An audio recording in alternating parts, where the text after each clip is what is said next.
প্রতিবন্ধী হওয়ার কারণে প্রধানমন্ত্রীর আবাস প্রকল্পের আওতায় মঙ্গিলালের একটি বাড়ি রয়েছে, যেখানে একটি শয়নকক্ষ, বসার ঘর ও রান্নাঘর রয়েছে, যদিও আগেই তার একাধিক সম্পত্তি ছিল।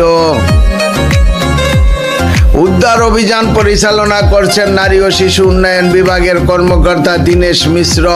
তিনি জানিয়েছেন, মঙ্গিলালকে উজ্জয়নের সেবাধাম আশ্রমে হস্তান্তর করা হয়েছে।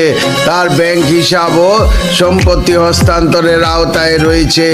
যেই সব ব্যবসায়ী তার কাছ থেকে ঋণ নিয়েছেন তাদেরও জিজ্ঞাসাবাদ করা হবে।